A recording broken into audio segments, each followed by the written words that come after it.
Good morning guys. Andito tayo ngayon sa Netherlands. It's 8 o'clock in the morning. Ganito siya guys, 8 o'clock in the morning. Pag ganitong winter, nakailaw ka pa talaga. Halos ano to guys, halos maghapon siyang makulimlim. Wala lang pag kayong medyo maulan. Siguro ngayon maaraw, pero ganito talaga siya makulimlim. Sobrang lamig guys kagabi. Ang hirap. Nag-heater ako ng mga 2 hours yata. Hindi naman pwedeng tuloy-tuloy ang heater guys. Tulad sa aming mga truck driver kasi nga may tendency na ma-lowbat yung namin battery. So start ako ng truck ng mga 30 minutes and then nag-heater ako ng 2 hours. And then stop ko yung heater. Mainit na. But nung mga alas 12 hanggang alauna yata, nilamig, ramdaman ko na yung lamig. Tapos aandar kasi yung heater ko, nakaset kasi ng alas 2. Hindi ko siya naset, dapat alauna dapat. Aandar na naman siya ng panibagong 2 hours noon. Medyo late pala yung alas 2 pagka ganitong sobrang lamig. Kagabi negative 9. Makikita mo talaga yung mga tubig na galing sa gripo tapos napunta sa labas. Yun, natigas talaga, nagiging ice. Sobrang lamig guys. Yan, papunta tayo ng Germany. Nag-pick up ako kagabi sa Netherlands ng container. Then mag-unload ako sa customer. InMusic yung pangalan ng company. Tapos ng unloading, drop ko yung container sa Germany port, sa Neos. And after that, waiting for new jobs for tomorrow. I think for tomorrow. Kasi kadalasan nagganong oras kasi 10 o'clock yung schedule ko sa customer today. So matapos to, sana medyo magaga. Kung late na, wala din na talaga for today. So tomorrow talaga yan. Pick up ng empty container. Then kakargahan yan sa kadalasan Germany. And then dali na naman yan sa either Belgium or sa Netherlands. Ganun lang guys ang cycle ng work namin paulit-ulit. Nakaka boring pag sa malayo ka nagbabiyahe. Kaya mas gusto ko yun dito lang. May mga biyahe rin kaming malalayo. Mas maganda rin dito na lang. Wala na, kalsado mo na yung kalsada. O may mga bagong bagong customers, hindi mo pa masyadong napuntahan. Pero hindi ka na masyadong mahirapan pagdating sa mga highways, mga exit. Kasi familiar na kahit pa paano. Ito guys, makakarating tayo doon ng mga 9:30 siguro. Tapos 10 o'clock yung schedule. So early tayo ng 30 minutes. Allowance for traffic yan. Kasi minsan may bigla ang traffic. Bawal po tayong malate guys. Kahit pa 1 minute or 2 minutes ganun, bawal po tayong malate.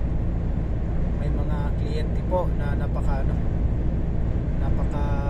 selan. Pag once na malate ka, charge na nila yan. Dati nung bago ako, nalilate din ako.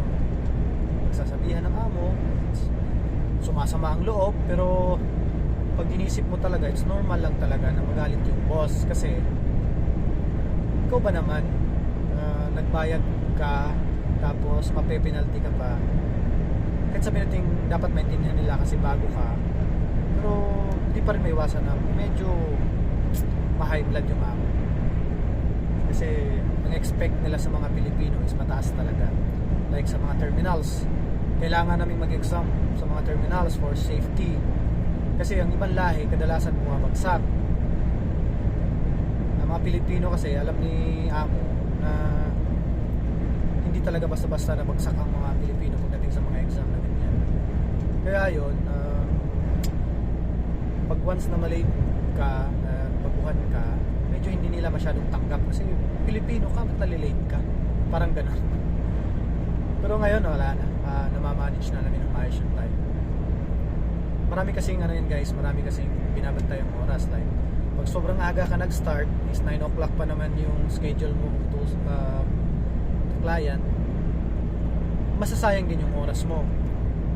Kasi may ibang kliyente na ayaw nilang tanggapin pag sobrang aga.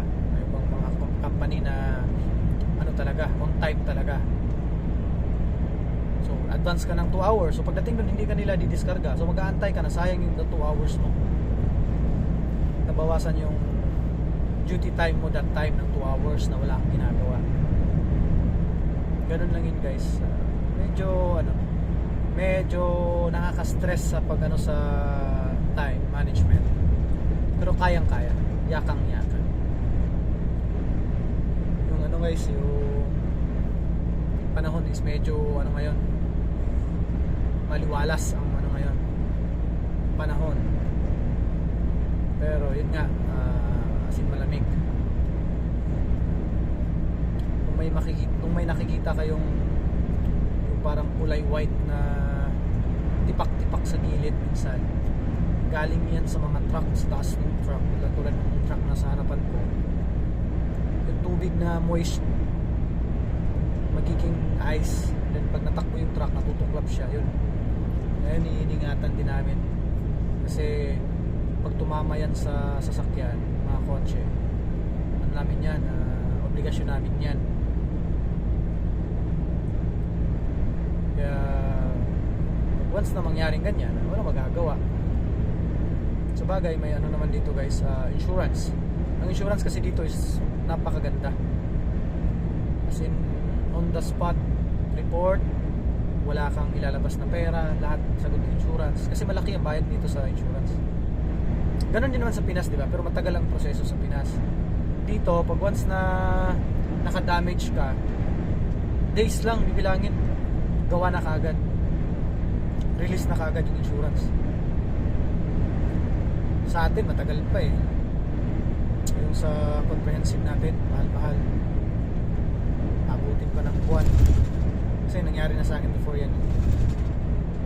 Process pa daw yung documents, ganito ganyan, police report, lahat-lahat. Mabot pa ng buwan.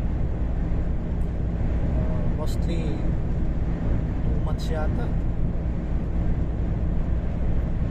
Parang ganun yata yung nangyari sa akin, no? Or 1 month, ganyan. Yun lang muna guys. Pag once na magbibigay na lang ako ng update pag may mga gusto kong ma-share sa inyo. Basta na lang ako, na-amaze lang ako sa parang paggabi siya. Pero hindi guys, yan, paumaga po yan. Hey guys, ingat po palagi. Bye bye.